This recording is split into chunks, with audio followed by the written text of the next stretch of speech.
I've Alt F9'd, so I think this is being recorded. Yeah, it's recording right now. Hi, everyone who watches this later, probably on Dogbytes. We're watching MundaneMatt, because I just found out MundaneMatt took Carlos Maz's side in the Vox Adpocalypse. Because, Have you of heard course, about how, like, he it's been a would. complete disaster? What Like, do you mean? Steven Crowder is nothing but happy about the whole thing. Oh, yeah, ultimately. dude. He's been doing great. He got a bunch of subs. He said more people have signed up with Mug Club than ever, and people aren't even using the discount code. They want to support him. Yeah, which makes a lot of sense, because I'll be honest with you, I was, like, considering doing it just to send a message of sorts. I was like, I don't Yeah, care I'm about probably Steven am Crowder. too. I don't care about the mug. I don't care about any of it. But I was like, I could throw just to add to the pile, just to be like, yeah, this is what happens. How much does the mug cost? Like, I the don't. mug is free with the membership, I think. And Yeah. how much is the membership? I don't know. Is it? Because like I wouldn't. I'm just saying, like, it's probably no. It has nothing to do with Steven Crowder, the service, or the mug. It has nothing to do with any of that. All right, it's a year of Mug Club is $99. It's 60. Jesus Christ. Like, Yeah, no so it's the full Louder with Crowder show every day. Get an entire year of Mug Club. 69 for all students, vets, military, and first responders. You know, like I just got Xbox Game Pass, and that's cheaper. Like, so it that's comes considerably. with. Yeah, I guess it's So Mug Club is actually a lot of stuff. Apparently, it's Mark Levin, Glenn Beck, Louder with Crowder, Eric Bowling, In the Woods with Phil, Glenn Radio, Steve Dees, more podcasts. Yeah, I mean, it's a if you bunch like of stuff, all these things, then yeah. So if you're a conservative, basically, you get access to like a crap ton of conservative commentary, and plus it's like supporting someone. So I mean, a year for $99. It's And the funny thing is, like I said, I would consider have done it, and I just wouldn't have touched any of that content. I wouldn't care. But it's just like, the idea that it would be another statistic in the whole. Why did this happen? I thought we were winning, guys. It's like, no. But the Mug Club is out there. I have considered it just send a message. Hell, I have a Brett Kavanaugh T-shirt. I don't even care about Brett Kavanaugh. It's just about the principle. Yeah. Anyway. We can't bring him up because we're not a political podcast. Guys? Who's fucking next? Who's next? So, we're going to see who's Alex next. Jones? Huh? Is Alex Jones the first to go technically in this timeline? Or was there anyone before that? I think he was, Milo. Milo got Milo booed off YouTube? I thought Milo did it to himself. I don't, it's sort of that. It is an interesting progression, though, isn't they it? jumped on it, that's all. They jumped on stuff that he did. What he said, I guess you could say, was like uncouth or odd, but I don't think it was ill-intentioned. But they're looking for anything that they possibly can. I don't think it was fair.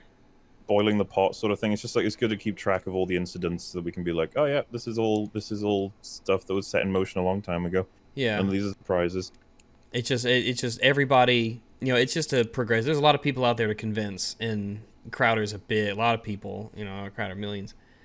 Anyway, eventually we're going to talk about MundaneMatt. You see, I loaded up this video probably 20 minutes ago when we haven't even started it. We're going to watch MundaneMatt. It's been a very interesting 24 hours on YouTube. Yesterday, Steven Crowder was ultimately defended by YouTube. They said they weren't going to take his videos down in the wake of accusations levied against him from free background music here. Why not? I can't. Why not? No, I can't hear his music actually. I think he is. Yeah, I'm pretty sure he is. Are you really? I can't even hear it. That series of tweets from YouTube, by the way, about Steven Crowder's channel are the most confusing fucking things to read all in a row. Yeah, man, they are just like, man, we have to keep this as ambiguous and weirdly worded as possible because we can't actually set a policy. YouTube's a mess. Well, I mean, I love YouTube. Like, lol, he did something wrong. Lol, wait, no he didn't. Lol, wait, yeah he did. It's just like... To me, it seems like they look at the crowd of people who go, boo. They go, oh, he was fine. Then they all go, boo again. It's like, oh, he wasn't fine. Just tell us what to say. Yeah. Or just say you're a platform, not a publisher, and just wash your hands of it. Yeah, it's done. Just keep the illegal stuff off and you're fine. Yeah. So, MundaneMatt's going to tell us about things. Vox content creator named Carlos Maza, who accuses Crowder of being homophobic and consistently harassing him. And if you look at the content that Crowder puts out, truth of the matter is, yeah, it's borderline. It's very borderline. The fuck does borderline The mean? truth of the matter is, yeah, it's very borderline. Thanks, MundaneMatt. That was really helpful. You could say it was mundane. Oh, yeah. It was mundane. Well, the thing is, he should qualify that. He needs to explain himself here. Yeah, It's because in the spooky zone, okay? We don't know what it is. It's Yeah. on the borderline. instantly, I disagree. Crowder is definitely not homophobic. I don't think he's homophobic. He's a comedian. He's going to crack jokes at everything. And, you know, the gays exist, so there will be gay jokes. That word correctly anymore? Because I thought bigoted was the one they wanted. When they say homophobic, doesn't that mean he's scared of the gay? No, I think it just means he hates queers. I mean, that's definitely how it's being used, but phobic, isn't that about fear? It's supposed to be. That's what it is meant to be, yeah, but it's well, it's weird, isn't it, right? Because xenophobia, right? Like, people are scared sometimes of people coming into their country, so it can work there. I guess you can have people who are homophobic if they're like, maybe if they're afraid that they're gay, you know, like a closeted, you know, like the stereotype. Yeah. The old white Republican who's closeted and he doesn't want to come out. Maybe that, but I just thought it was being, you know. According to Google, there is only one definition, and it is the dislike or prejudice of homosexual people. So yeah, I guess that is what it means. It's almost like these people are ruining words or something. Anyway, I remember a time and place when you could just be afraid of the gays and nobody batted an eye. A better word. Oh, it was so, things were so much more simple. There was a missus for every mister. But YouTube chose to keep it up, and today they opted to more or less demonetize his channel, and that's it. And it's basically kicking... Matt, why do you think they did that? Do you think they did that because that's what they think was right, or do you think that they caved? Because a certain person bitched and whined about it at Vox and made us think about it after years and years. I like the Steven Crowder jokes about how like Carlos Maza is the biggest fan sort of thing because he's the reason they've had so much success. They said they named him Employee of the Month. Yeah. But what's weird is that Carlos Maza has been he's a public figure in the YouTube internet sense. So of course you're going to have people making fun of you. And he has for years known that Steven Crowder makes fun of him, and Maza has made jokes about the jokes about him, and now all of a sudden he's waited until Pride Month, coincidentally, right now, to raise a stink about it. It's like, no, Carlos Maza's he's a disingenuous prick. Tactician. But he fooled Matt. Off what a lot of people are calling the Vox Adpocalypse. Now, yesterday when I talked about YouTube defending Crowder, I said, make no mistake, that you would start seeing article after article after article about this from the left-leaning media that would essentially be calling for another Adpocalypse, right? And they have their own, that they are the ones that are considered the top dogs, and independent content creators like myself and Crowder and others are definitely not like perceived. Like MundaneMatt is... Matt's got the finger on the pulse, dude. He's the vanguard of journalism. I need you... It's like there's a spectrum for journalists. Like, so on the very far right of the spectrum, in terms of this is for, you know, likability, trustworthiness... You have, like, on the very far right, you have, like, Tim Pool, you know? And then on the opposite end of the spectrum, you have MundaneMatt. Like, they're the polar opposites of one another in terms of work ethic, journalism, effort, consistent principles, opinions. It's just like, man, they're just polar opposites. It's so interesting to sit here and listen to MundaneMatt after you listen to other commentators. He's at least he's sitting at the top of the boulder collecting master spectrum. Oh, he climbed that boulder. Yeah, because I started at the bottom, now I'm at the top of the boulder. Like that we are considered the enemy and we are the ones that are going after them. However, I wanted to run through... No, we're not going after them. People are coming to... that's a poor way to phrase it. The new media isn't going after the old media. The new media is just the natural result of the progression of technology and how the society changes and how we get our information.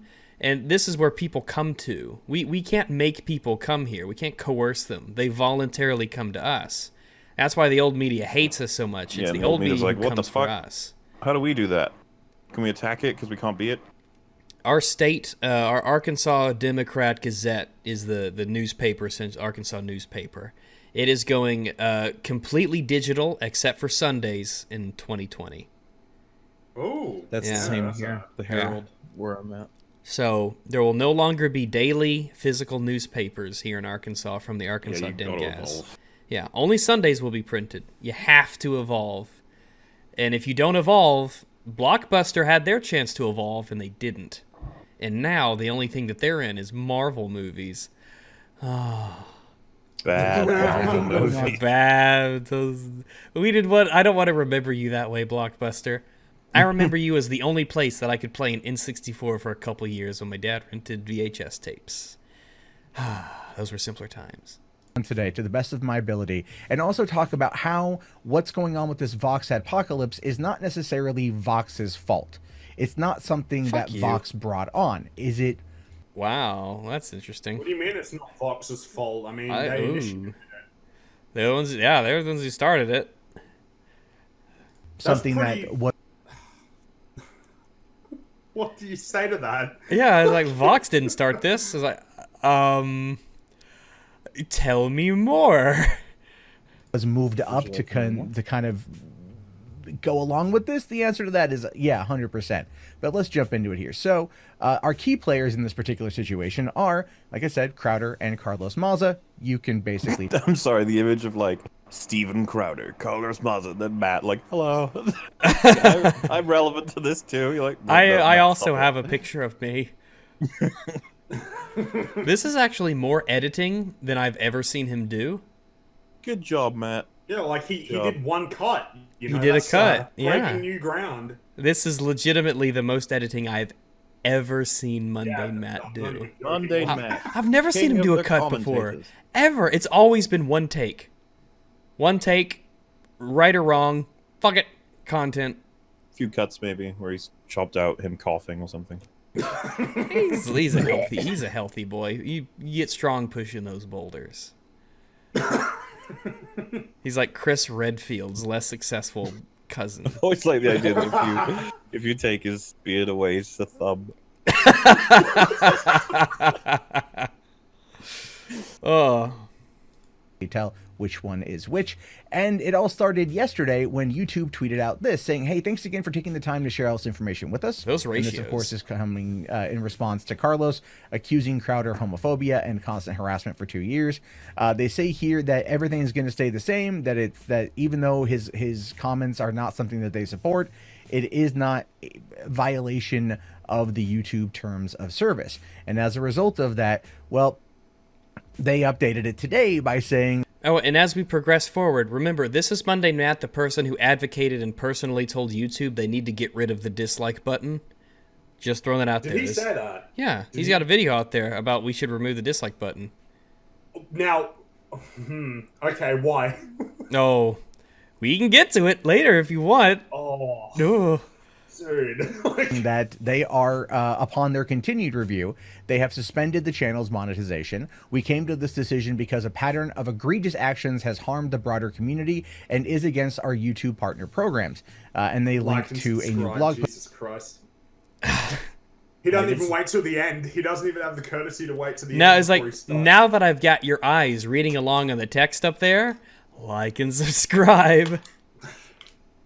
YouTube community, and that is something that I think a lot of people kind of expected to happen, but again, we're going to talk about the timeline here. Well, we expected it because of YouTube's incredible inconsistency and bias against certain kinds of people, not because we actually think that Crowder should be demonetized. It's like I don't do and say certain things, not because I actually care.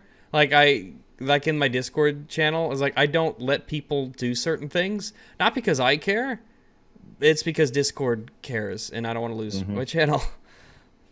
And that brought about a whole bunch of different articles, like this one here from The Verge that says YouTube just banned supremacist content and thousands of channels are about to be removed. Now, you might be asking yourself, what does one have to do with the other? Well, they've been hinting at this for months, which is one of the reasons why I've been talking about the timetable being moved up. I assumed this situation was going to happen in the early days of August, which is what they've been talking about in regards to... MundaneMatt knew. He knew. He was the canary in the coal mine. Yeah, if only we had listened to MundaneMatt. If only Matt Jarbo, if his voice had been out there for us to listen to, we would have known because he knew. Matt knew because Matt's a smart boy. He's clever. He's a clever lad. To the next big change happening. Oftentimes, when they do big... He really does act like he's one of the big dogs. He really does act like it. Like, I'm a journalist. I'm someone YouTube listens to. I'm important. I have influence. He really does act like that. You know, like the whole fake it till you make it thing? This is more of a... He once kind of sort of made it, and now he just fakes it forever, hoping to eventually make it. Fake it till you make it. Man, that applies to him so much. It would almost be sad, you know, like, if he didn't do the whole Boulder thing.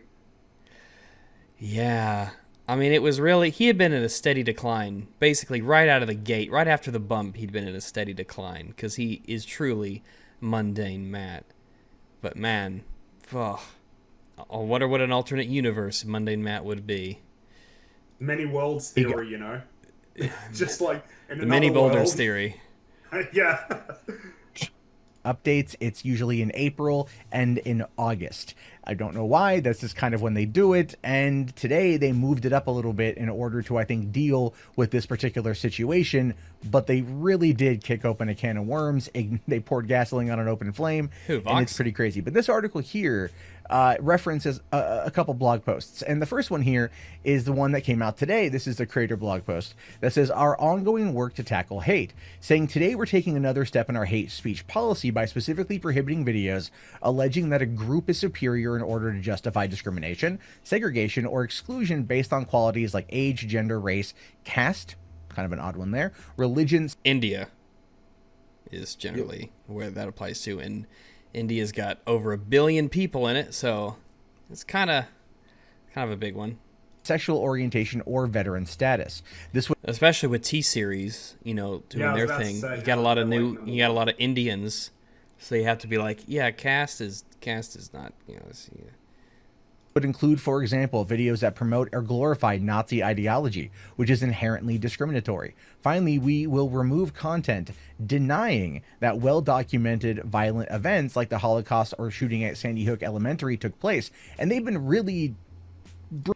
I can totally understand why, like, legit pro-Nazi stuff they'd want to get rid of, but the unfortunate side effect is that a lot of history channels have been demonetized or censored now, and a lot of videos that go against that stuff have been taken down as well, because here's where Hitler was wrong. Wait, you talking about Hitler? Well, you're demonetized now. Yeah, like response videos, isn't it? Yeah, essentially.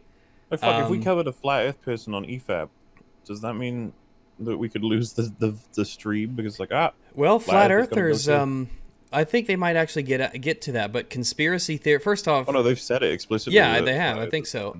But, like, if you want to deny the Holocaust, okay, present your evidence. I think that it's ridiculous, but I think if you want to try and make the case that the Holocaust didn't happen, you should be allowed to do that. Or if you think Sandy Hook was a government hoax or whatever, man, present your evidence. I think it's ridiculous, but I think...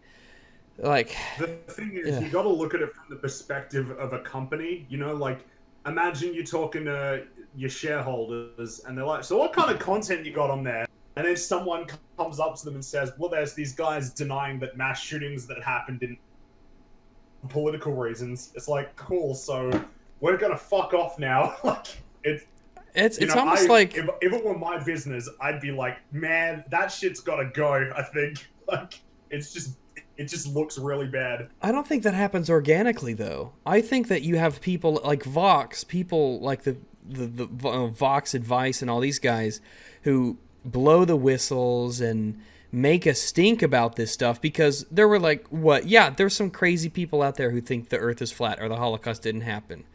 Yeah, of course they will be out there, and they're regarded as crazy people by the population. Mm-hmm. What is? I guess the thing that YouTube would have to do would have to just outright state we are not a publisher, like we're a platform. We're not a publisher, so anything that anybody says that doesn't go against a very detailed list of things that you can or cannot say or do, like they just need a list. If they just had a big 5 or 10 page list that said, you can't say this, you can't say that. Here's the list of banned words that you cannot say. It's like, well, that's shit, but at least I have a list to go off of. Because the biggest issue is that a lot of people get negatively impacted because they don't know what they can or cannot do. Yeah, it's like Twitter. The rules are not enforced equally. You don't know what you're really allowed to do or get away with. You shouldn't have to say, like, when it comes to the law, generally it's fairly black and white whether you can or can't do something. There's obviously, examples to the contrary out there, but man, you shouldn't ever be wondering, is what I'm doing against the rules or not? And then you ask different people and get different answers and they're shrugging. But I'll tell you one thing though, I've lost a lot of time. I guess not lost, but I've spent a lot of time watching like response style videos to conspiracy theorists and stuff, and I'm like, man, if there's anything I know about conspiracy theorists, it's that the way to cement their opinion is to censor them. If someone denies the Holocaust and you ban them for that, what are they trying to hide? What really happened? Why won't they let me talk? They're trying to hide something. Well, I always thought the best thing that ever happened to Alex Jones was him getting banned off of YouTube, because now it's like he was just talking about censorship and all this stuff going on in the media, and then he got censored. So yeah, a lot of people, even if you don't believe him, it turned a lot of heads and it got a lot of people looking his direction, and it gave him a platform. I wouldn't have known about half the stuff he talks about had I not, seen that he was banned, because it put his name in the headlines. Yeah. Some people didn't even know he existed until that happened. People I know. Yeah, and we just talked about the Crowder example with the Mug Club and everything. So. Bringing this up for a while, right? We know about Alex Jones being deplatformed last year. A lot of it had to do with the way he presented Sandy Hook information as being more of a hoax, the fact that people believed it, and that he was a large voice that was influential, and they wanted to curb fake news. Crowder isn't fake news; he's just a dickhead. There's a difference there. But well, I mean, he tells jokes and he can be crass. I don't know if he can be a dick sometimes, but I think it applies to everybody. Whether or not the way that he acts in the videos is how he actually is, because the only observation I can make is he's not a very good comedian. And that's probably selectively. He's made me laugh. It's pretty erratic. Yeah. Like his change my mind stuff, I really, really like, and that's probably how he behaves generally, like on the daily. Right. And he's pretty, I guess the thing is, maybe his comedy was influenced by that video that went around where he was dressed up as stereotypical Asian with buck teeth and shit, and it was just like, what are you doing? I think people are just happy to see people doing that. Yeah, because they think it's like he's being offensive for the sake of it being offensive, and people want to see that because it's just so politically incorrect. Do people realize the equivalent of that is Homer Simpson, right? Like for Americans, like look at him, he's fat, he's balding, he's got this false sense of pride that doesn't mean anything, he's stupid, he sits around watching TV, he benefits from like a society that he barely contributes to. But it's not offensive, we can all just have a laugh. We can be like, yeah, some of that has some truth to it, some of it not so much. Well, I guess the thing is, like, he's a character, which helps. And I'm saying that would be a model, right? So you can have the stereotypical American as a dress-up thing. You just have like a pot belly and a little American flag, and you're on like you know the ones I'm talking about with the cartoons. You're on like little moped scooters, and they've got like a gun. But these things are funny usually. Like I'm like, huh? Well, yeah, they are funny. People, I laugh at them. They'll have like funny. Horrible teeth, dressed in a suit with a fucking top hat and a teacup. Well, yeah, but those are cartoons of white people. But I mean, I'm like, why did we pick out one of these and go, this is terrible? And it's like, what? Why? But God forbid you have a stereotypical black person. Well, you can, as long as you're black. Like, Key and Peele can make whatever jokes they want about any minority or ethnicity or religion that they want, but, you know, they're the right color, so they're allowed to do it.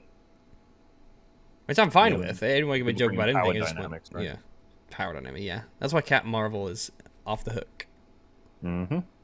Even looking at this, they rolled this stuff out today. We see here a bunch of people tweeting out saying that they've been completely demonetized.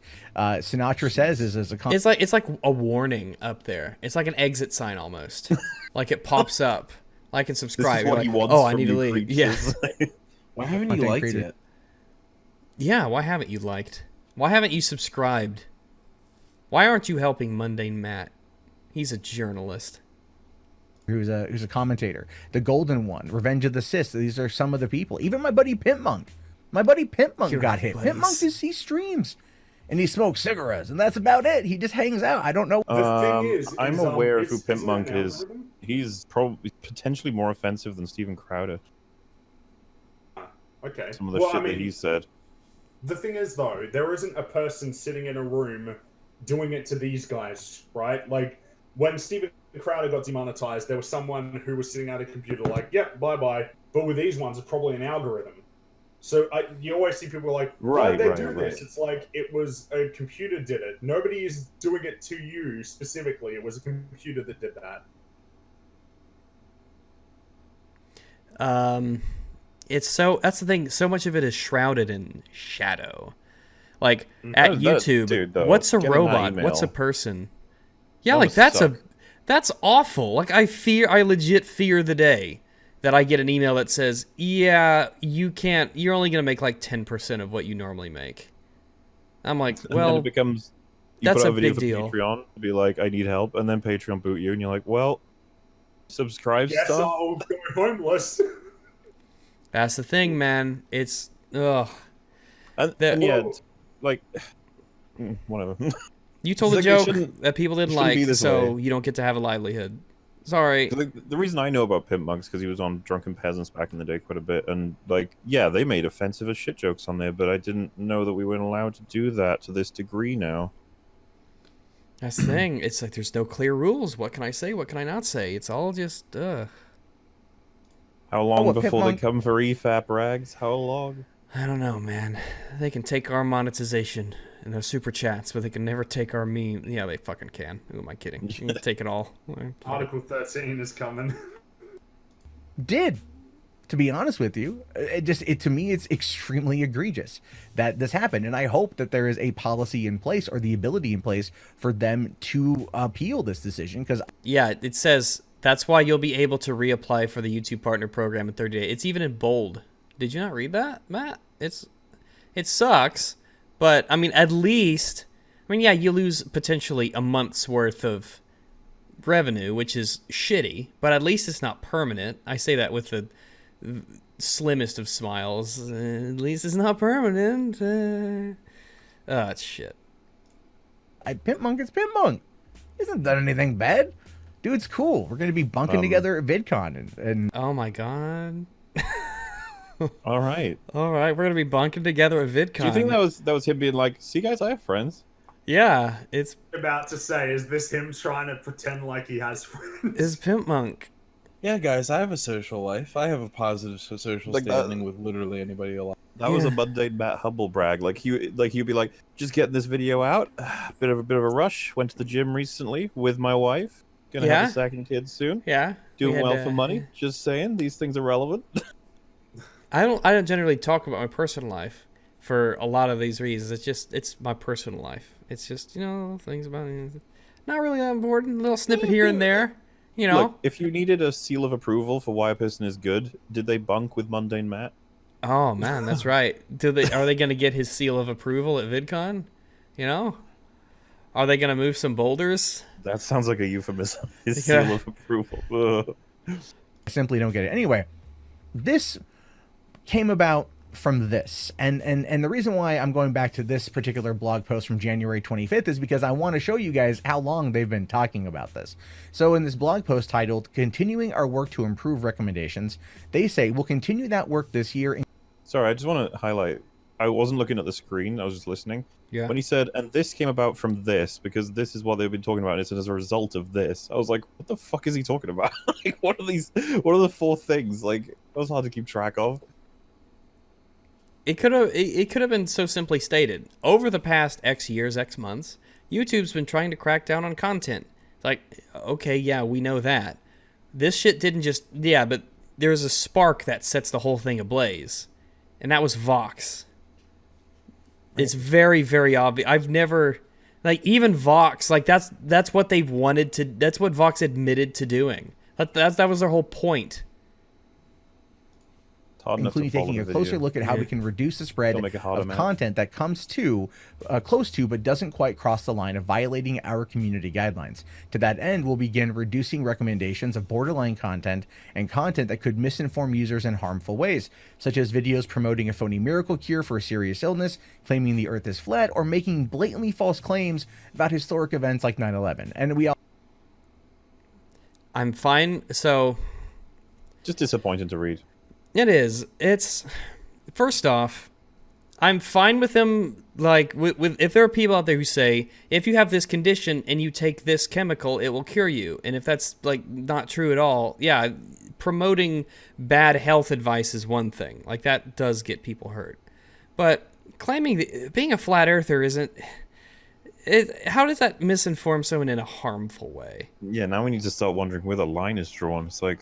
It's one of the most... Of all the conspiracy theories, thinking the Earth is flat is probably, like, the most harmless... What changes? Yeah, what changes?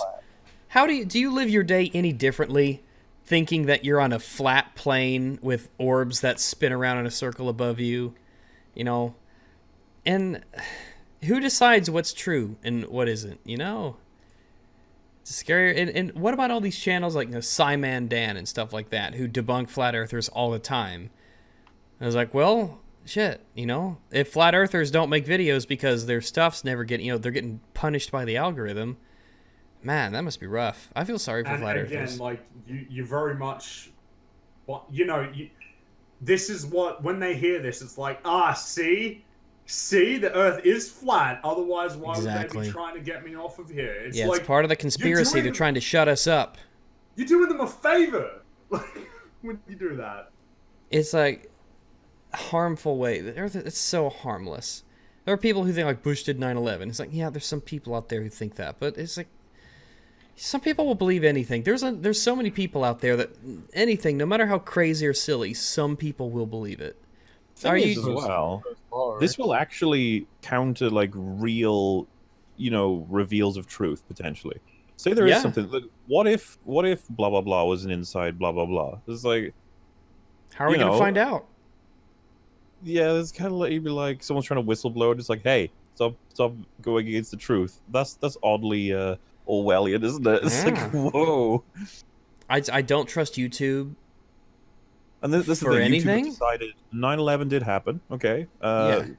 Sandy Hook did happen. The Earth is definitely spherical or whatever. And I'd just be like, okay, those are the reasonable. But like, I'm assuming you don't stop in there. Yeah, but that's because you're starting at a point where you already agree with them. How do you tell a flat earther? You know, how are you going to convince a flat earther that the Earth isn't actually flat? You sure as hell don't do it by saying, "Oh, we're going to shut you up."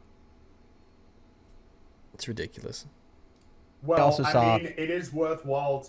They are wrong, obviously, but this is the same argumentation that people used against Galileo. You know that, right? Yeah. Like, they told him, shut him up. What are you talking about? That's obviously not true. You can't say that. Stop spreading misinformation. Now, yeah, they are wrong in this instance. But, like... What about the next instance? It's like Daenerys in fucking Game of Thrones. It's like, yeah, but we know the good truth. And you're like, oh. Like, what about the next truth? I don't want massive corporations controlling that kind of information, quite frankly. Ugh. That any for-profit organization shouldn't have control over something. Like if you're, censoring people based on their beliefs, for the sake of money, it's like, yeah, I don't think you should be in that seat of power. It's sad because, it's like you can't tell YouTube how to run their own platform. I mean, it is their platform after all. But you'd think that, they'd have any sense of morality whatsoever. But then you realize the reality of they don't have to because they're making money. Like people, Cyberpunk is a dystopia. This is how it starts. When the whole corporations control everything. This is like the building blocks of how that starts. I think it's already, like, Cyberpunk's already here, man. We just don't have the cool neon lights or anything. Yeah. Or the robotic arms. Yeah, it's case just can be lame made. Cyberpunk where everything sucks. No, you're wrong. So we're gonna have to shut you up. That's not true at all. We definitely don't control the world. You can't have an account anymore. Denial and Sandy Hook denial, the trutherism and those things are also what was brought up. So we can kind of get an idea as to the type of... Well, see, so the truther thing, like the Obama birth certificate and stuff like that was a real concern that some people had. But that's another example of, yeah, it sounds really silly. But, I don't give it any credit. I'm just saying that's a very, very politically leaning and related, sort of contention that people had. That's getting into real world politics that affects the way people vote and the way that they, elect governments. So how much control are you going to give to Google and to Facebook and Twitter over what kind of political things you believe? Like, that's where it gets really, really murky, It's like a lot of people are like, yeah, the company's on your side today. Well, it's the same thing as the whole government legislating speech. It's like, okay, so government today legislates against speech that you don't like, but what happens in 10 or 15 years when the government on the opposite side of the political spectrum gets in and says, right, so criticizing the government is harmful speech, and that's not allowed anymore. Yeah, man, you had 8 years of Obama, and now you've got probably Trump for 8 years, so... it swings back and forth, and it ain't always going to be on your side. Which is why I've always been, well, if we just reduce federal powers, then we won't have to worry about it and just give states more control. But I'm just a crazy person, so what do I know? Here, when they're making these changes, right? These broad sweeping changes that, again, like I said, the timetable was moved up because of the events from today. Hell, he is a Mundane. Crowder tweeted out here a little bit ago, hashtag Vox Adpocalypse is trending number 5 in the US. We'll be going live and talk about it, right? Saying this is beyond politics now. This is a massive media corporations versus all of YouTube's independent creators. And again, correct. Not true. What? Not true. I can't wait. Oh, Matt, why do you consistently fall on the wrong side of history? I am legitimately interested in his argument because that's so self-evidently true to me that the old media hates the new media. These publications, these corporations that have this power, the Voxes, the Vices, all that stuff, they want to shut the competition up, and this is how they do it. They say, YouTube, you can't allow these people who are competing against us to make money. That's how they do it. They go for your paycheck. They make it not worth the time for you to do it. They make it unviable. I mean, Carlos Maza, he gets his paycheck from Vox. He doesn't give a fuck about Google AdSense. He doesn't care about the little guy. He doesn't give a shit. Let's hear it, Matt. Let's hear it. 100%. It's not true 100%. It's like mostly not true. Because as I showed you guys, we've seen that there's been a buildup to this for months. It just happened. Why are they doing the buildup, you stupid simpleton? Why are they doing it? They're doing it because of the corporations that are advertisers are telling them to. It's because people like Vox are raising the alarm. Vox wants it to go down, man. Ugh. To kind of take place today. Now, he says it is trending number 5 in the US. I took a look at the trending tab, can't find it. Even went over to Trends 24, which pretty much documents everything. And at the time of taking this picture and recording this video, you can see that Vox Adpocalypse is nowhere on there, even though on Twitter it is quite popular, which tells me I've heard it's trending from everybody. Like I heard it was a big trending thing. So I don't know what he's using to track this, but I don't trust MundaneMatt. Because I've heard from many different sources that it is trending. Well, I mean, the fact that you have heard from many people that it's trending would mean it's trending because lots of people know about it. I mean, it's in normie sort of news sphere like Philip DeFranco and stuff. So, you know, people know what it is. I feel like MundaneMatt saying, "Lol, but see, I went to this place and it's not there." So it doesn't mean anything. Like, I heard about it. Other people heard about it. The Vox Adpocalypse trending. I found his tweet. So what's interesting is that did he show? Because the tweet that he showed here. Actually, let me take a screenshot of it. Something relevant I just saw on Twitter. So I don't know who this guy is. It doesn't really matter. But he's put out a tweet saying, it looks like YouTube and Team YouTube have taken down my video debunking Steven Crowder's article that falsely attributes a Gregor Strasser quote to Hitler. This is an anti-Nazi video, not one that promotes hate or violence, and that includes a picture of Hitler with a fake quote. And obviously YouTube have hit it.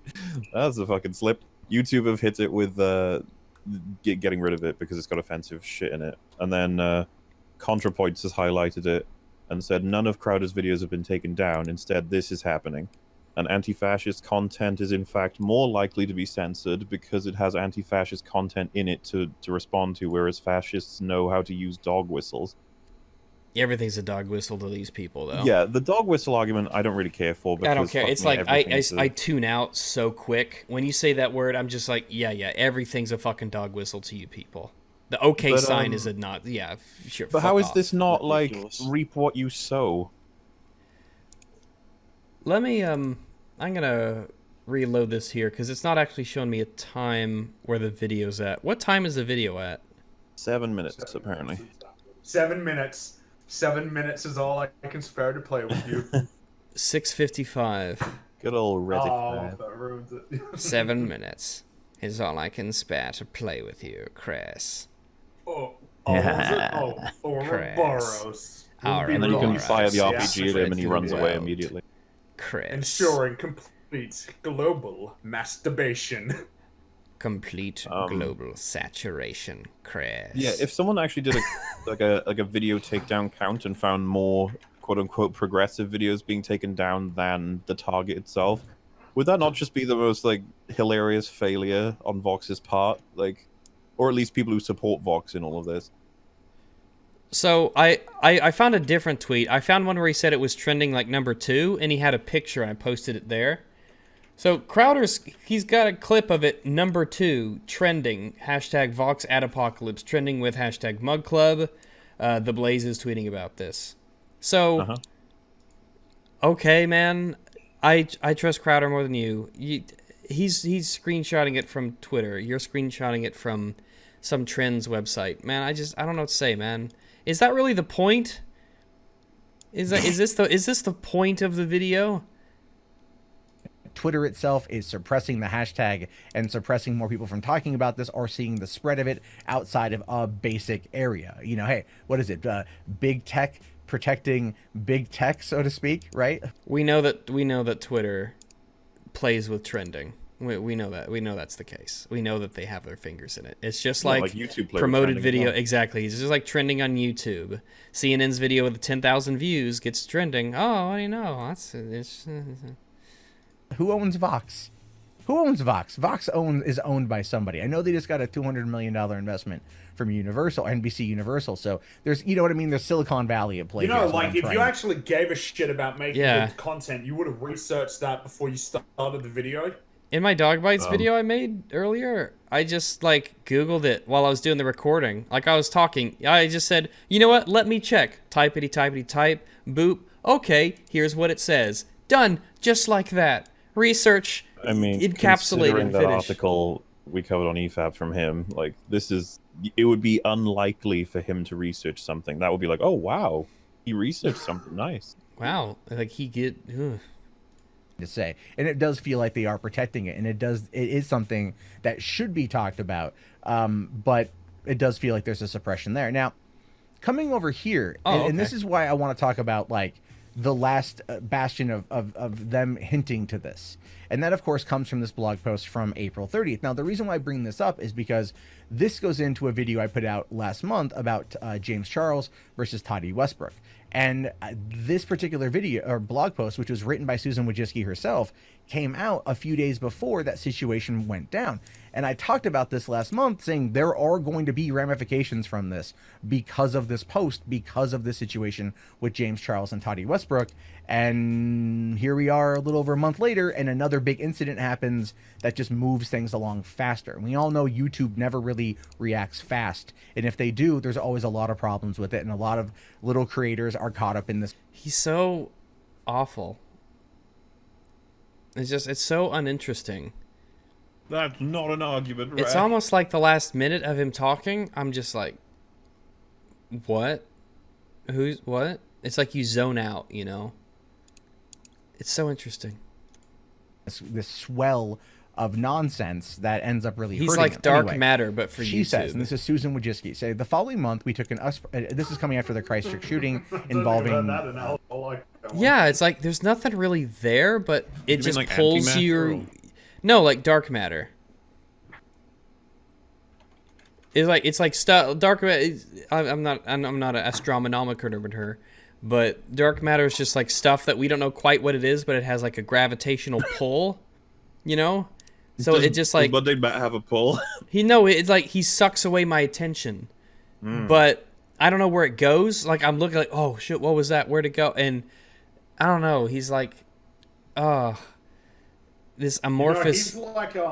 He's like if you put two north sides of a magnet together, and then one of them just shoots off, just flies away. Like no. I just don't want to be anywhere near you. Bad actor videos on YouTube. Again, that's what they're kind of attacking here, are what they consider to be bad actor videos.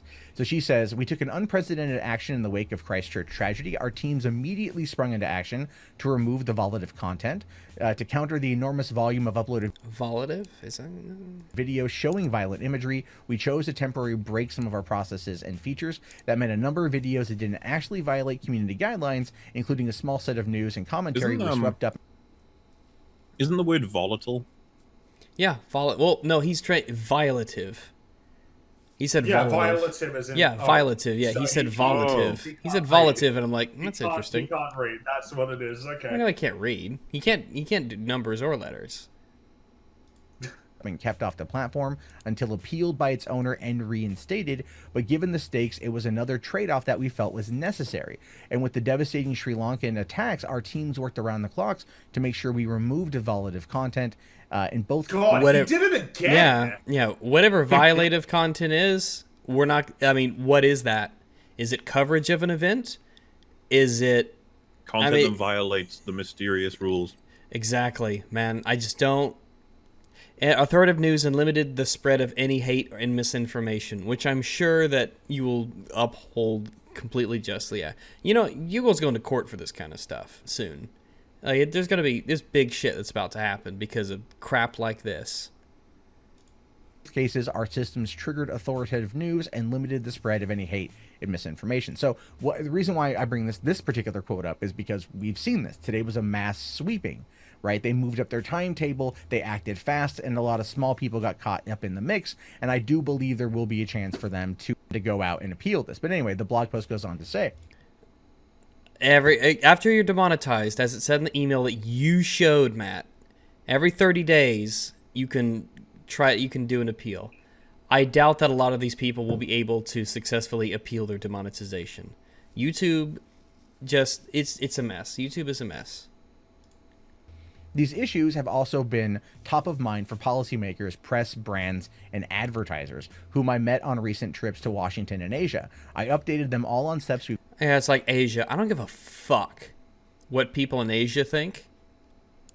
I just don't. I don't care. Especially the Chinese. I don't give a fuck what the Chinese think. I don't want their censorship over here. I don't want any of that crap over here. We've taken around responsibility, and also praise the extraordinary talents and importance of our creator economy. You've helped drive remarkable transformation in the media landscape, where we've gone from a handful of broadcasts to millions. It's like me going over to China, or me going to Japan, or me going to Korea, and bitching about one of their companies did something that I didn't like, and I found it on the internet somehow. It's like, I wouldn't dare do that. And I don't want them doing it to us. It's that simple. It works both ways. Of channels that connect deeply with each person and each and every person. Your videos do not only touch lives, you've created new jobs in that generation of media companies, or the next generation of media companies, right? So again, what does this boil down to? This boils down to... And that's such a flat out lie. Like, you're the next generation of media company. Yeah, despite you, YouTube, despite Vox, despite all the people that you listen to and essentially control you, yeah, despite them, we'll win. Not because of you. Don't act like you're creating this flourishing new market. It's like it is succeeding despite everything that you're apparently trying to do. Look at how they're cozying up to CNN and MSNBC and these news organizations, and punishing in the algorithm the little guys and the independent content creators. It's saying one thing and it's doing the opposite. It's just slimy corporate talk. Advertisers and brands, and trying to make sure that the money is still flowing into YouTube by getting rid of the unscrupulous content, or at least getting rid of the ability to monetize unscrupulous content. And that's no. The problem, getting rid of what they deem to be those things. Effectively what happened today. They talked about this well over a month ago. No, they did. They laid an extremely ambiguous groundwork for potential future action that may or may not have led to what we see today. But it was all set ablaze by the spark that is Carlos Maza. I don't think they were ready to act until... I think a way of viewing YouTube were there. They had a whole bunch of barrels of gunpowder. I'm like, okay, guys, so we need to get it from here to here. Be real careful with it, all right? We got to be real careful. And then he just walked along, lit a match, and threw it onto all of the barrels. Yeah, but it was the gunpowder's part for being there. It's such low level commentary. It's almost fascinatingly bad. It's funny that he thinks he's contributing in some way. Yeah, it really is. Like, the only way that I doubt he watched this story, but he put this up and was like, I did something today. I did something today, and it's like, oh, we'll put your video on the fridge with all the others, MundaneMatt. Good job, you did it. The only thing useful that MundaneMatt does is show the world what a bad example is and how to avoid it. It's like, do you want to be successful on YouTube? Like, take this and don't do it.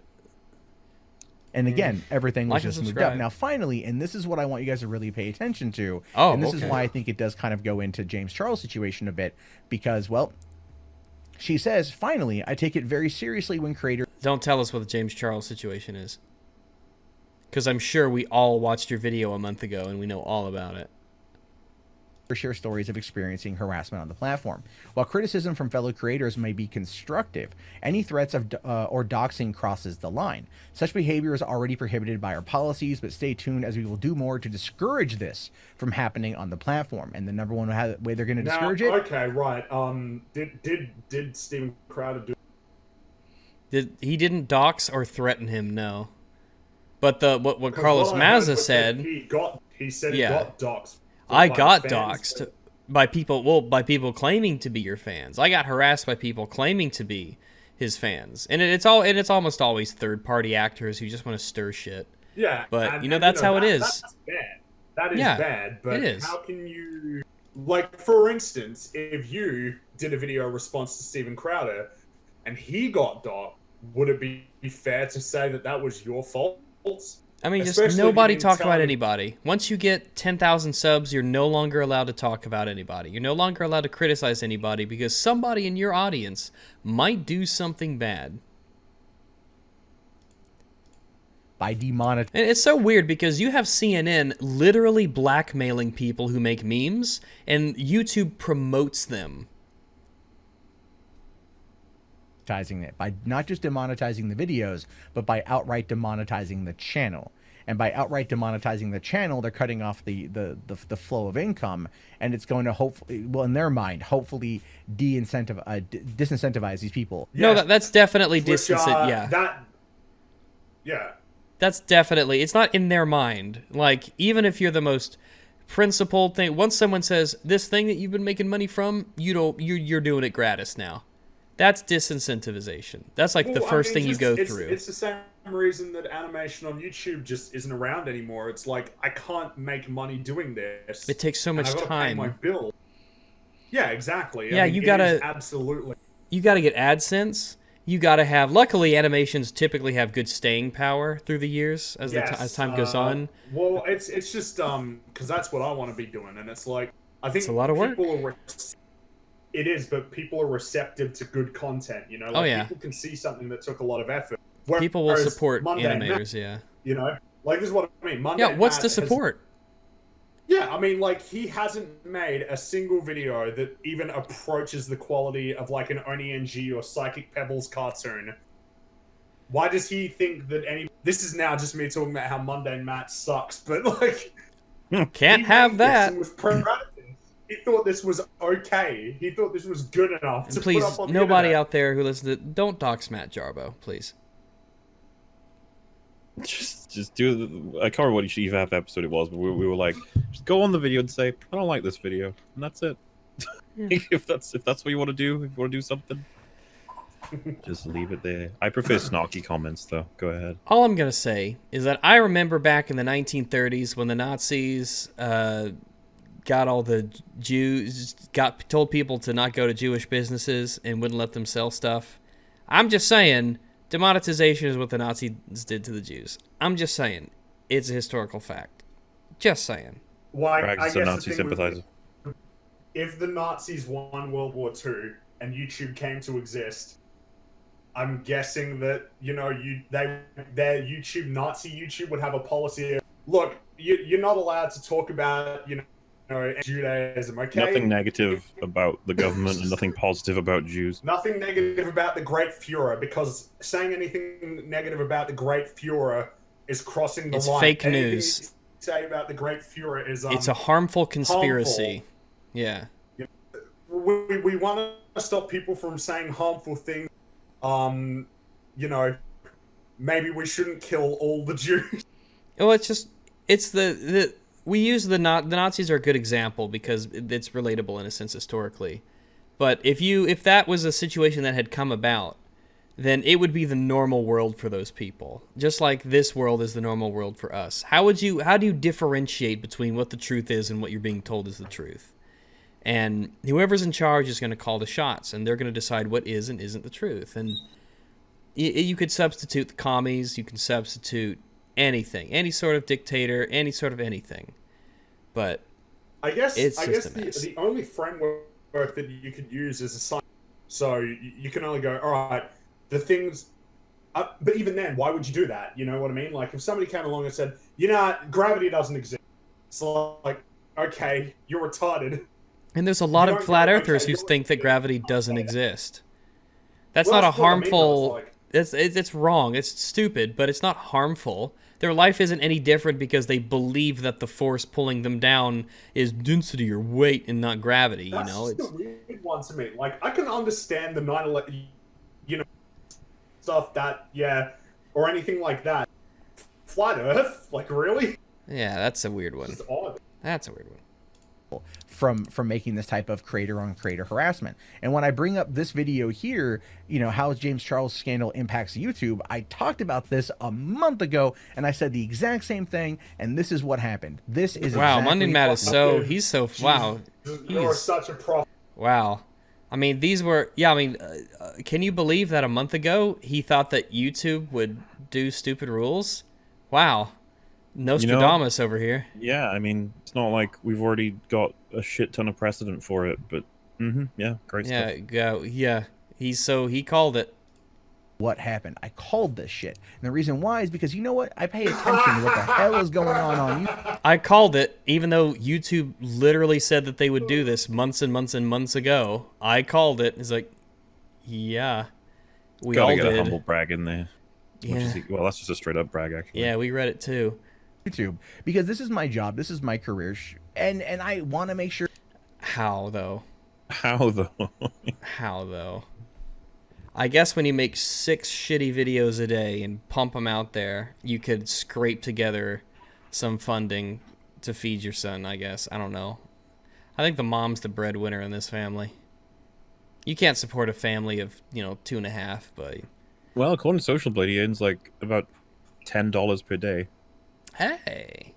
Really? That's something. Apparently. Really? $10 a day. Hey. That I'm prepared and other people are prepared as well. And trust me, this channel, like 90% of the videos on it don't get monetized as it is anyway, because I cover what's happening in the world and YouTube wants me to sanitize it even more. And no, it's because no one watches your shit and no one stands up for you and no one goes to bat for you. And he thinks YouTube, he thinks YouTube's trying to sabotage him. That's hilarious. It's like, no, it's just that the algorithm just picks up weird stuff. I get like 9 out of 10 demonetized videos that I get eventually get remonetized. It's a really crappy algorithm. If it's wrong 9 out of 10 times, I say scrap it, but whatever. How does he have 35 patrons? Oh, is it only 35 now? Last time I checked, it was 42. He lost a bunch. But how?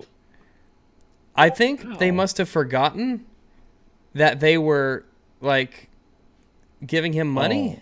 Oh, he's got 6% of his goal is complete to start a daily movie podcast. A daily movie podcast. So 6%.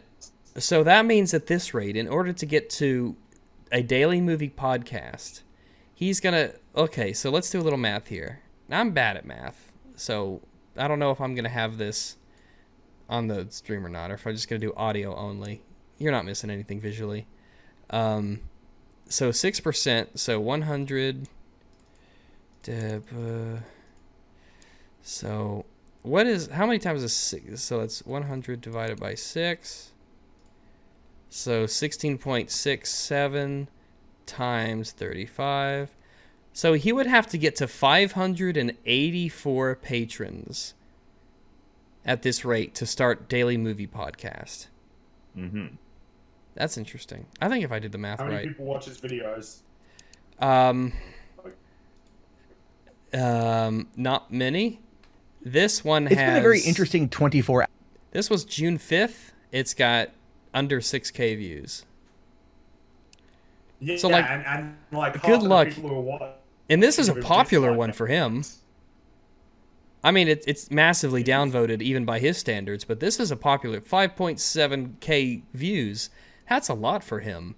All he has to do is get like 1/6 of his audience to give to him on Patreon. And holy fuck, if you get 1/6 of your view count to give you money on Patreon, you'll be rolling in the dough.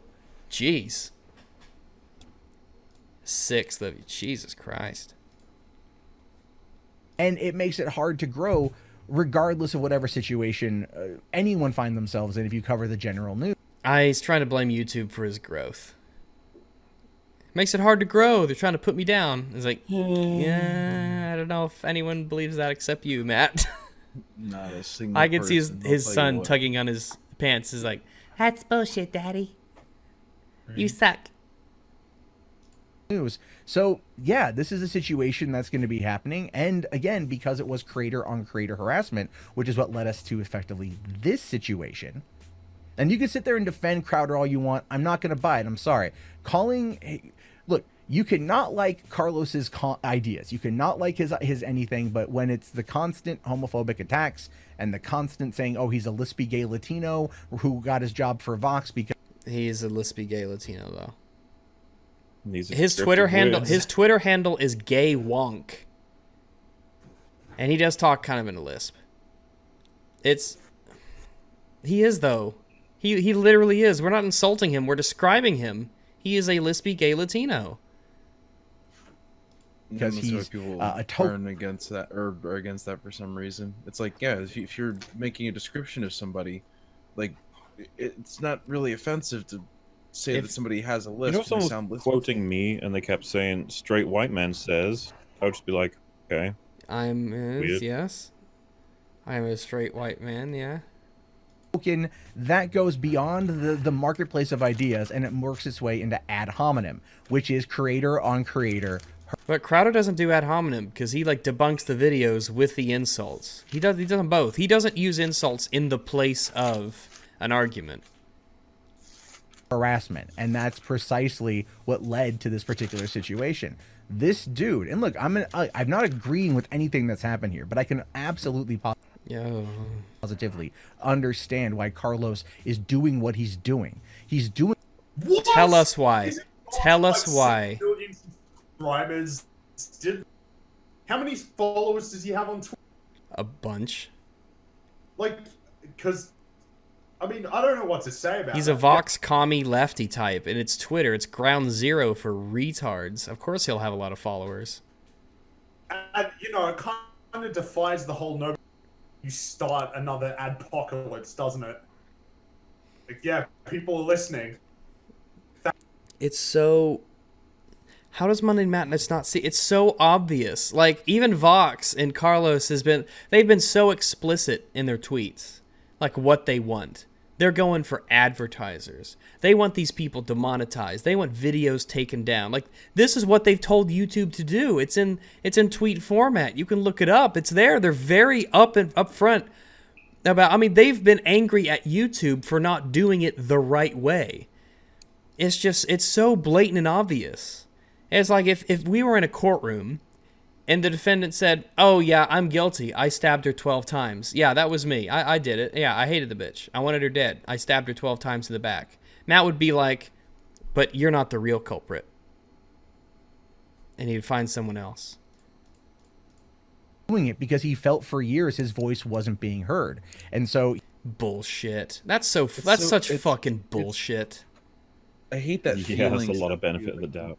When people like wrap their words and emotions, like, he just wanted his voice to be heard, guys. Okay, like fuck off. Stupid. I hate how that sounds. This is Carlos Maza runs Vox, and Vox gets a lot of views on YouTube. Their videos can get hundreds of thousands of views. They could break 1 million views with a lot of videos. He gets a lot of traction on Twitter. He definitely has a voice, and he knows it. He absolutely knows that he has a voice, and people listen to it.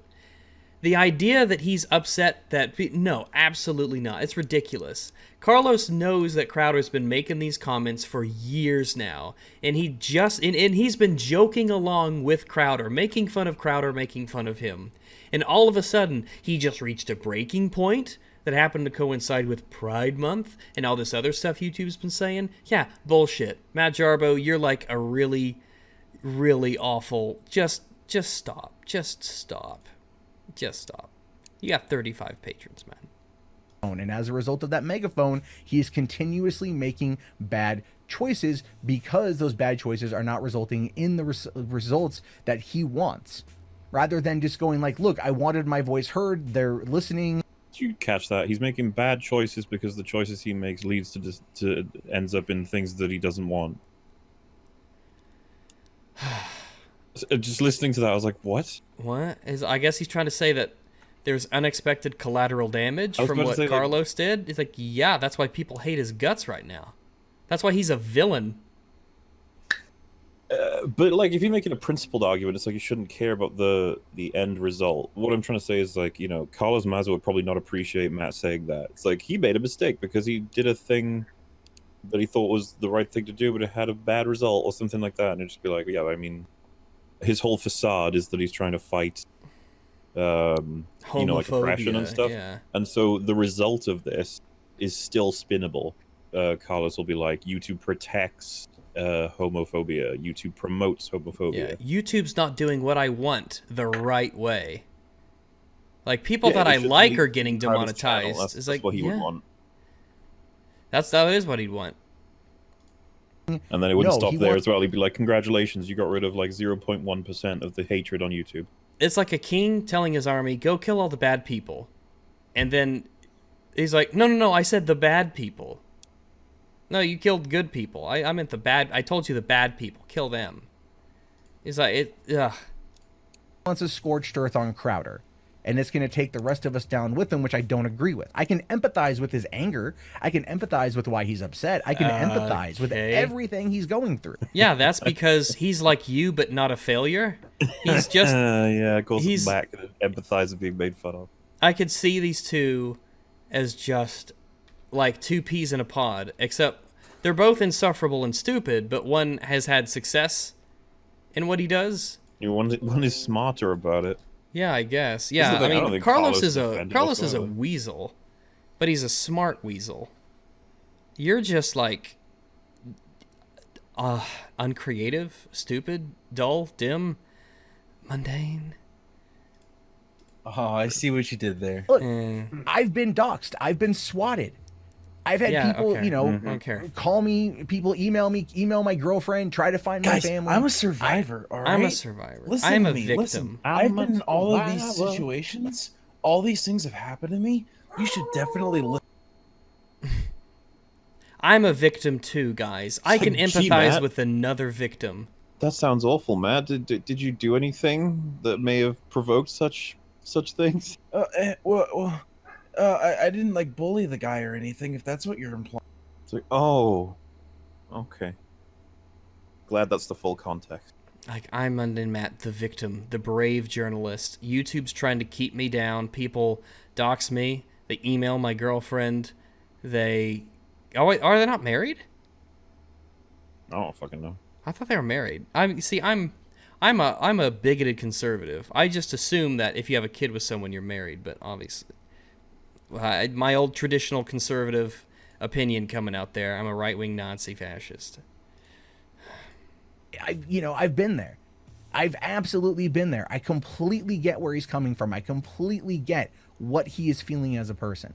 But what he's being motivated right now by anger, and what he still feels is YouTube unwillingness to listen. They're listening, but they're not telling him what he wants to hear. So he's going to burn us all down in the damn process. And that... No, you said that it wasn't his fault. You opened this video by saying it wasn't... What a awful video. I don't even... It's like a flip-flop, flippity-flop. What's going on? The story isn't straight.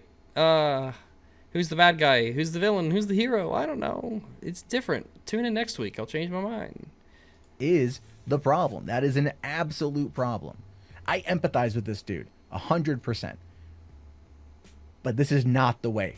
It's so weird. I sympathize with Carlos Maza. I don't sympathize with Crowder. No, yeah. Not the way. All he wants to do is be heard, and he's not being heard. Does he know anything about Carlos Maza? He must not. All Carlos wants to do is be heard. He's just Carlos' opening about all of this is that it doesn't really bother him. Like, that's what he starts with. He's like, this doesn't really bother me. However, it's evil. We need to stop it. It's like, the idea that you start this off, Carlos just wants to be heard. Fucking hell, man. It's not even remotely... Not even Carlos would agree with that, really. He'd be like, no, I'm trying to point out bigotry online or something like that. He's just a poor, oppressed minority. And he just wants to be heard, guys. Yeah, he's destroyed countless livelihoods and has paved the road for an even more difficult YouTube landscape for the up-and-coming creators of tomorrow to make their mark. But he just wanted to be heard. Darth Vader just wanted to build a stable government, guys. He just wanted peace in the galaxy. Yeah, the Empire did nothing wrong, man. Their government was probably very stable. Luke and the other guys ruined it. Yeah, screw those guys. We actually learned that, yeah, they did, apparently. Because they ended up with slave places, like Dogbytes. Yeah. In the way that's meaningful, and that's going to bite everyone in the ass. Where we go from here, I have literally no idea. Oh, I thought you were Mr. Predictive-thon. Yeah, where does it go from here? Yeah, I don't know where it's going to go either. I have hopes, and I have maybe tentative predictions. Say and then he'll say he predicted it again in his next video next month. No, maybe. It's going to be as bad as last time in regards to the overall Adpocalypse. Channels that have been demonetized, no, that's bad, and that's totally bad. For everyone else who's still active, it's not going to be as bad as last time. But they do want you. How bad was it last time? Because a shit ton of people have been demonetized this time. Yeah, man, it's rough. I mean, it's rough. And how can he say that when he just highlighted how bad it was that his friend, his bunkmate, was demonetized? Yeah, they're gonna bunk together at VidCon. They're gonna bunk together. If you guys didn't know. Yeah, him and his friend. They're gonna bunk together at VidCon. They're going to VidCon, by the way, guys. You can go to VidCon, and you can meet MundaneMatt in person. You could shake his hand. And his bunkmate. Your skin can come into your physical body. You could come into actual contact with the MundaneMatt if you go to VidCon. Yeah. I ain't going. I don't want to be in the same room as him. I've never cared for those conventions. No, not me. No, I don't give a shit. You to not swear as much and to not say as many bad things and to not, That's bad. That they're trying to control. That's bad. It's not even the same. Yeah. As well. That's also it's. Calling someone gay is not a swear word. Drama channels, I think, are going to get hit the worst. To be honest with you, I think drama channels are going to be 100%. Aren't you a drama channel? I mean, it depends. I mean, just the fact that you asked that, it depends. Who's making the rules? Who says who's a what? It's a... And they're going to crack down on that type of content like they did with Reply Girls, like they did with you won't believe what happens when you click this link type of clickbait channels. Like, that's where YouTube is going. I didn't know anything happened to him. Yeah, I didn't know anything happened to him. And I bring up that last one because they have specifically mentioned that in blog posts. So you can see the type of content they're trying to weed out, and they're going to de-incentivize people by taking away their monetization. Really? It's But I thought that demonetization wasn't necessarily a Okay. Whatever. Whatever. It was 5 minutes ago that you said it. How's a long time ago? That's the past. Don't worry about it. Then. He's grown since then. He's grown wiser by the moment. It's going to be an interesting last 6 months out of the year. And like I've said before, and I will say it again, if you are a content creator who can survive 2019, you should generally be okay. But it's... by definition, yeah. What? I was about to say, my brain had a lot of trouble with that statement. Like, if you survive, you should be okay. It's like, yes. I guess what he's trying to say is that if you are already big enough and profitable enough to have made it this far, you'll probably be okay going forward. Yeah, yeah, man, I don't believe that's true at all. I think at any point, like, man, Sargon got demonetized. Like, that's a big fucking deal. That's a lot of money that they just took away from him. While he was campaigning for an office in government, they demonetized him. And you're like, man, that's fucked up. Like, not being a literal politician running for government won't save you from YouTube saying, your content, you don't get to make money off of it. Like, demonetizing politicians, like, here's the thing. That should scare the fuck out of people. The idea that someone can have to... If the left is really big on the whole, anybody can run for government, and we want to have the little guy be able to, ascend into politics, no matter, the oppressed minorities and women and all sorts of people from every kind of class, they should be terrified at the idea that someone who tried to run for political office, who got no real public funding, who had to pay for all this stuff, got demonetized in the process of him running. That's a terrible precedent to set for a corporation to be able to do that. This politician doesn't get to make money off of his political content anymore. That's the thing, man. That's a dangerous road to walk down. Do you want to have companies with that kind of power? And that's the thing. You get these fucktards like Artemis and everything. Yeah, let's throw milkshakes at politicians we don't like. It'll totally stop at milkshakes, right? Tommy Robinson won't have angry groups of Muslims throwing bricks at him. That won't happen, except it already has. No, you think things just stay where they are? You think they never escalate? You think the groundwork is never laid for something to come later? Man, it's like these people can only see as far as their nose, and it's worrisome. It's going to require a lot of people to really change up how they do things, really change up how they approach things, their words that they use, their actions, and their language. And you may think that sucks. You may think that is... They use their actions and their language. So just change everything about what you do to completely... I'm talking even elementary stuff. Their words and their actions. Like what else? Yeah, Fringy, you're lagging bad. You're cutting out really bad. Their words, their actions, and their language. Are we noticing some redundancies? Their words and their language. Because not all words are language. They can just be like onomatopoeias, like... Yeah, that's true. That's true. They need to watch Which is like what this video is. It's just... Blah, blah, blah, blah. I agree. I've always been really big on creator freedom. When people create things, I think that it's you get the best stuff when everyone's free. Oh yeah, man. Don't control. Well, if somebody wants to go through the trouble of we have a lot of takers. We have a lot of drains in society. So when people go out of their way to try and create things and add to the world, I think it's just awful that they have all these crazy restrictions put on what they're allowed to create, what they're allowed to say, what they're allowed to do. And I just don't want, especially big companies, saying, yeah, you can't say that, you can't make that, you can't do that, you can't. And it's like it's a word, that word's forbidden, you can't use it. Terrible. And to that I say it's the cost of doing business. Listen, yeah, you're a Jew, and it's 1938 in Berlin, and they just shut down your business, and you don't get to sell anything anymore. But that's just the cost of business, man. That's just the cost of business of being a Jew in Berlin. That's just the cost of business, Would he say this if his channel was demonetized? Just fuck no. Would he be like, oh well, it's just the cost of business? It's just my page. They shut down my Patreon. Just the cost of business. And it's weird because earlier on in this video, he bitched about how YouTube is the reason that he's getting put down. And it's like, that's just the cost of business, Matt. That's just the cost of business, man. I don't know why you're complaining. I don't think that's a valid complaint. It's just the cost of business. Fucking idiot. If you don't like it, you can complain. That's great. Do that. Exercise your voice. They're not going to change their opinions because you're not an advertiser who's pumping money into the platform.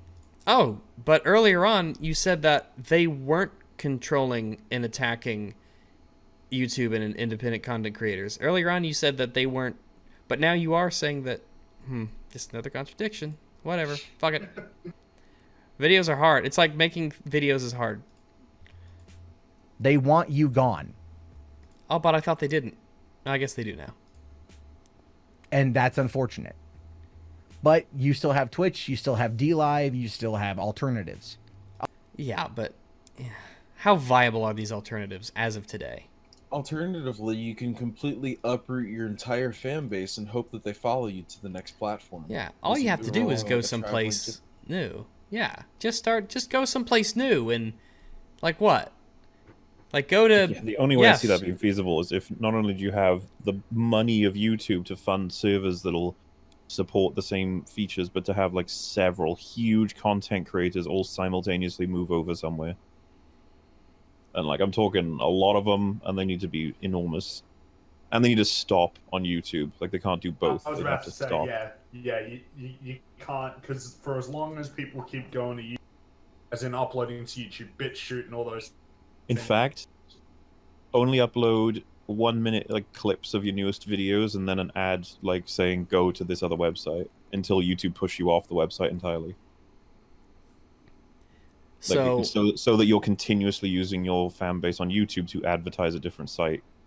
And I can't believe that with all that's happened, MundaneMatt's just go somewhere else. It's like, you know what? So let's Sargon got banned from Patreon. Go somewhere else. All right, he went to Subscribestar. And they tried to literally take down Subscribestar because he went there. You think they won't follow you? You think they won't try and destroy you everywhere that you go?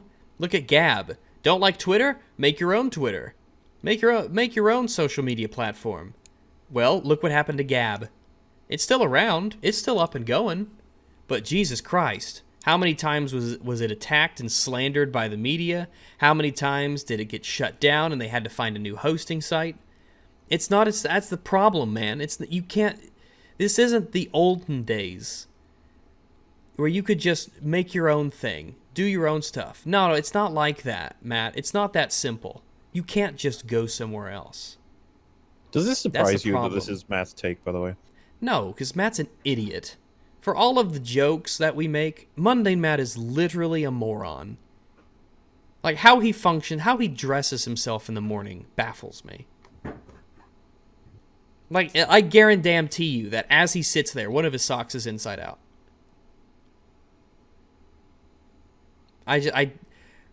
How people have these opinions. It's just, and you expect for people like MundaneMatt to not be like this because of how long they've been in the game. Yeah. They should know more than anyone else how it works. But he's just, it's costing you business. Just go somewhere else. Like, it's just, he doesn't give a shit because it hasn't happened to him yet. He hasn't been banned. His people have been pittering off for years now. He's walking. What did you say? He's faking it till he's made. You fake it till you make it. But he can still go to YouTube and. But I'm telling you, man. Like there's. Like I worry. That one day I just wake up and I've got 7,000 messages from people. Holy fuck! They just nuked your channel. Like that's a nightmare scenario for me. Yeah, I mean, it's not. Like, it's got to be stressful. It's like the idea that somebody at a company just decides they don't like my face one day and they just press a button and it's gone. Years of work, hundreds of hours of content, just fucking gone. Just like that. And who are you? And that's the thing, right? Who do you talk to at YouTube to help you out? I don't know. Like, I mean, they can cut off your creator support when you're like persona non grata. They'll just be like, we just don't want to talk to him. Here, then just talk to him on Twitter. Well, Twitter banned me. I still don't know why. Twitter banned me, so I can't talk to him on Twitter. Dude. Going back to, I think it was EFAP 5, where Wolf says, "Oh, me, Rags, and MauLer have been tagged on Twitter with blah blah blah." And I was like, "Oh man, when you guys had Twitter, I fucking forgot that was a." And then tonight, I guess Fringy didn't know. I was going through this furry guy's Twitter. I'm doing a response to a furry, and I went through his Twitter, and I have all these screenshots of contradictions for what he's tweeted and what he said and stuff like that, because he's furry on Twitter. And I was like, man, I don't miss this at all. I miss it for like the audience, but because people are like, man, I really liked your tweets. They were great. And it's like, yeah, they were pretty fucking sweet, and I had fun with them sometimes, but. But it was probably better for my mental health. I feel like Twitter's not really going anywhere either. It's like not. A lot of it's just it's mostly just for like I use it personally just for keeping up with certain artists or like it's like a utility. Yeah, like or so like a messaging app, like DMs. Game down. Yeah, like Rainbow Six servers will be down tonight at 6 o'clock. That's it. Yeah, like just get stuff like that. You don't even use it as like social media. It's almost like just a coagulation of useful, potentially relevant information from services or whatnot. Yeah, it's like a feed, like an RSS. Yeah. Twitch doesn't put up with half the crap YouTube does. That's where we're going. We are going down that path because there are people out there who were bad actors long enough that caused this thing to happen. Oh. Are you referring to Carlos or Crowder? Yeah, or Steve, yeah. Which one are you talking about? Because if that's the thing, you're not consistent enough for me to know who you're talking about. If you even know. And that's a responsibility that falls on all of us. For not calling it out sooner. I think from what I can tell, I might be wrong, but I think he's going with the whole one guy said too many asshole things and now we all suffer. Thanks, Crowder. I think that's the angle he's going for. I guess maybe. Now he's talking about we didn't call it out sooner. It's like we should have told a comedian, a literal comedian, to stop telling jokes that some people might not like. Some people don't think he's funny, and therefore he's not a comedian. Oh, okay. Oh, fair enough. I'm not even unironically now. I can send you a picture. I've got a. No, I believe you. Yeah, I believe that's an argument. Recommend in my video feed right now. Steven Crowder is not funny. All right. Okay. I totally believe that you believe that. Yeah. I think he's hit and miss for me, but that doesn't matter. He should be whether his jokes are great or not. It doesn't matter. He gets to tell him. For not pushing back on it sooner. It's not that you... So, here's the thing, too. If whenever we tell an offensive joke, we tell them to stop telling offensive jokes, who are we now? What's the point? What's the fucking point, Matt? What is the whole goddamn point of this charade? You're like, well, just don't say anything that they don't want you to say, and there won't be any problems. Well, that makes us them, Matt. God, you're a moron. This is what happens when you don't have principles. You sit down in front of your screen, you sit your fat ass down on the chair, turn on the webcam, crap out 6 videos a day or whatever, with the most just dull, contradictive, moronic commentary you possibly can. Whatever. Well, hold on, man. You forgot about the boulder workout. Yeah, he looks like he's been working out. Yeah. Yeah, Fringy?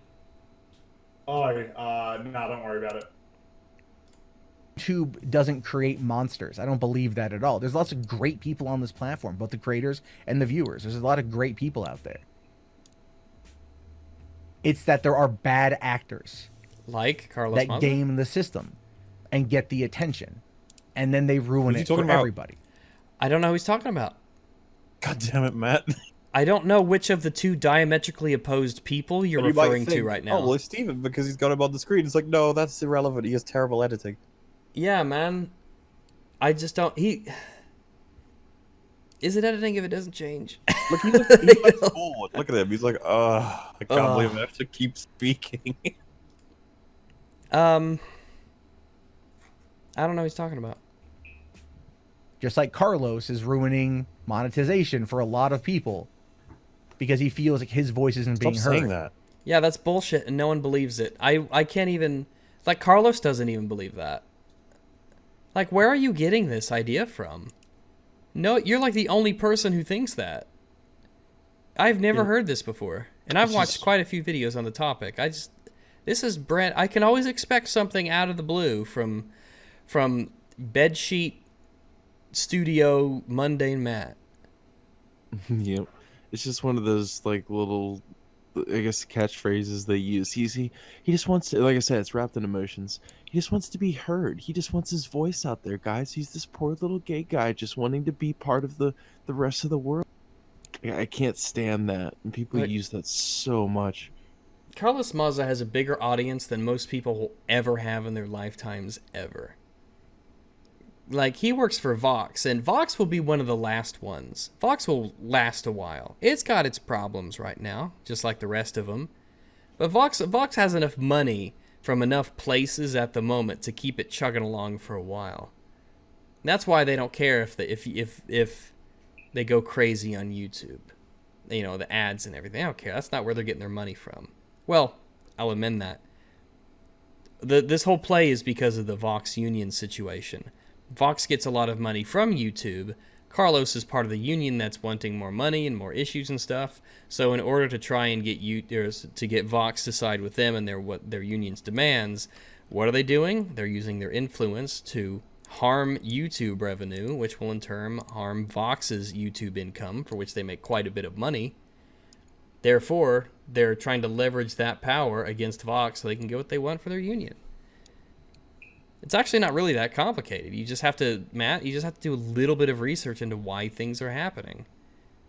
It's like the idea that Carlos can put out this lie about, I'm just being oppressed, and you tell me. Of course, MundaneMatt buys it hook, line, and sinker. He just eats it right up. Based upon what he perceives as years of harassment. And if you look at what he experienced, there's no other word for it than harassment. It's not Crowder's fault. Oh. Okay, then. Sorry, doesn't that okay, then. I love how all of us just like, wait a minute. Yeah. All right. I agree. What an odd video. This is just twisting and turning. But that doesn't stop it from actually being a reality. And that is what a lot of us are going to have to ask ourselves. That's what a lot of us are going to have to actually deal with. That's what a lot of us are going to have to realize is where things are, and we're going to have to change for the future if we want to be on. What do we change? What do we change, man? Like me, it doesn't matter how many times I tell people don't harass people. If 0.1% of my audience goes out and harasses people, like, is that too many? Like, is it going to get to the point where you're not allowed to have an audience, period? Like what? That's what you're gonna have to realistically do. You're not allowed to have an audience because some of them might do something. Where does it end? Like, where does my responsibility end, and where does the individual responsibility of the actors and the audience start? On this platform, I'm being real because this is something I care about, something that I pay attention to. You don't care. You don't give a shit about anything, Matt. You don't care. You stopped caring ages ago. You're just holding on. You're just a relic who hasn't died yet. That's all it is. That's all you are, Matt. And something that I'm always reading up on. You can't read. The Wild West of YouTube is done. It is. Okay. And they're going to make sure that the rest of you out there that feel that it's still like that know it. I like how YouTube has turned into Red Dead Redemption 2 online version. You know, Dutch shit are like YouTube should be free and all that. Basically, Matt's a Pinkerton. Yeah. Except this is different because back then they were actually doing immoral. Here it's just people making bad. Here it's just, and it's not even like these are bad actors. Like, no, they're just people who want a little bit of money for the hard work that they put into entertaining thousands of people. And all of this could be solved. Here's the thing. All of this could literally be solved if you don't want to watch it, if you think it's offensive, then don't watch it. That would solve 90% of all these problems. If it offends you, just don't watch it. And it goes away, at least for the most part. But Rex, that's too hard. It's too hard. It's not enough that I just don't watch someone. I have to try and ruin their lives. Exactly. Because morality is on my side. You can't fight progress. You can only adapt. This isn't progress. How is this progress? You can't fight progress, and that literally, Google is about to go to frickin' court. You can totally fight progress. Yeah, you can absolutely fight progress.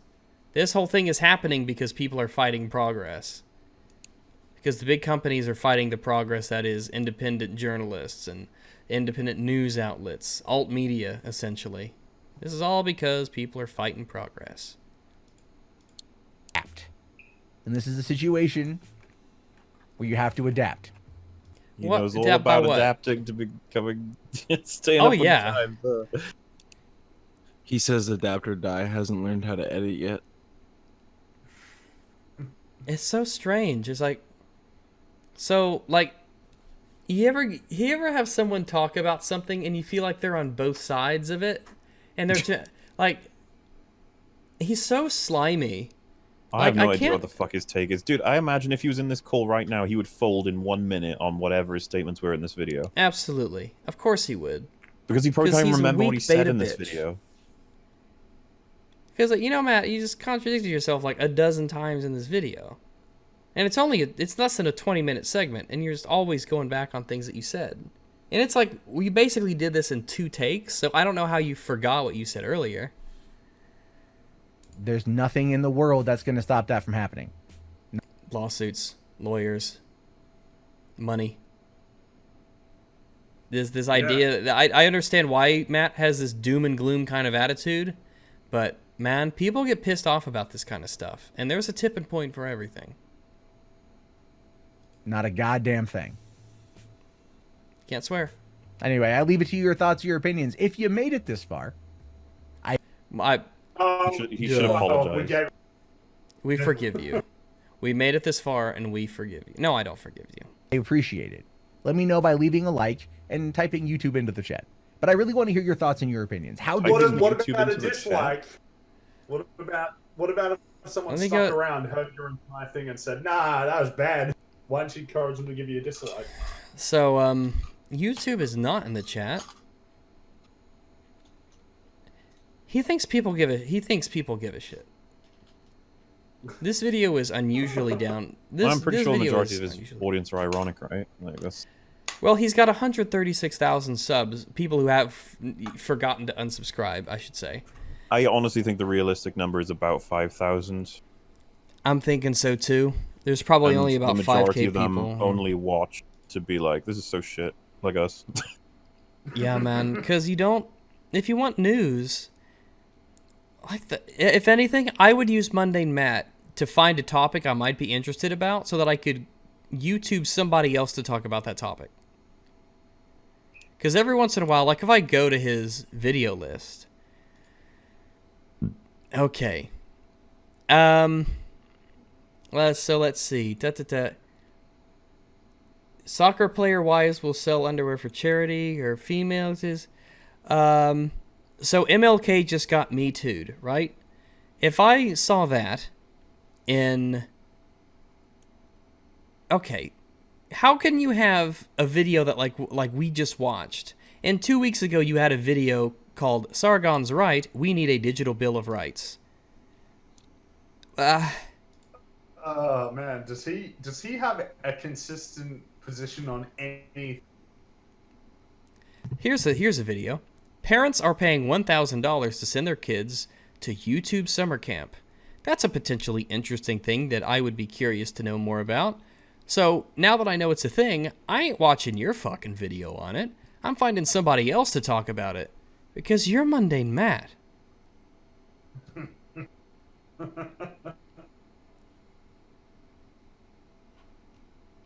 Anyway. Make you feel. Good ideas can maybe help save a lot of people. So, let's hear them. What's yours? What? People want you to leave YouTube is apparently the most common idea that I see in your comment sections. But good ideas could maybe save a lot of people. What the fuck? What kind of what do you mean? Like, don't drink battery acid? Like, I don't understand. Okay, what does that have to do with this? What time is it? It is 6:12 in the morning. This is a strange one. I guess I'll end the recording here. Man, what an adventure. I'll slap this on Dogbytes later. I'll put it into the... I didn't realize you meant Sargon left a comment on the Declan video responding to it. Because Sargon mentioned he's, like, not... Like, he's actually subbed to Matt, like, keep an eye on him. And he's, like, disappointed that this is Matt's take. And I'm like, Sargon, Matt's terrible. Yeah, I don't... I think that... I think he's in a position that some people are in, where we look at Matt as... Like, I see Matt as, like, a case study. I look at Matt, and he's legitimately kind of interesting to just listen to how bad he is. There's something that's kind of mesmerizing about how inconsistent and low effort and delusional he is. He's like the perfect example of like failure. Have a video on this whole Secular Talk have a video on this whole situation. He's at 78% up. Because it's fucking bad. Secular Talk. What would his... I don't actually know. He's kind of a lefty. He's not like insane, but he's a bit of a lefty. Socialist type. But see what these top comments say. Like even Jimmy Dore was like, yeah, this stuff with Crowder, this is some bullshit. Jimmy Dore, he left TYT a while ago. Yeah, he left the guy who spit... Didn't he spit in Alex Jones' face? Or was that... I don't know. Was that Benny Mankiewicz? I think that was Benny Now I'm remembering that video. They started yelling at each other. Check Uger and a wild Alex Jones appeared. Is that Benny Mankiewicz? I don't know. Is that... I think I call him Benny because I picked it up from AIU, but I think it's Ben. Yeah, it's Ben Mankiewicz. No, okay. I confuse... So, Ben Mankiewicz, he does Turner Classic Movies. But I think he left TYT, didn't he? I don't know. Because I saw him on the host of... he did Turner Classic Movies after the previous host died. Unfortunately. I forget the name, but Robert Osborne is who it is, I believe. But, man, let me see. Alex Jones. That is Jimmy Dore spat on Alex Jones. It is, yeah, man, that's fucked up. I remember it's even worse than Milkshake. Yeah. What was going on in your mind when you did that? Did you think that was gonna go well? Man. Anyway, they're both odd gentlemen. To be fair, I would never spit on you. I wouldn't even spit on you. Hashtag wouldn't even spit. Wouldn't even spit on you. I wouldn't spit on MundaneMatt. I wouldn't throw food at him. The last thing we need to do is throw food at MundaneMatt. Yeah. All right. I'm going to end this.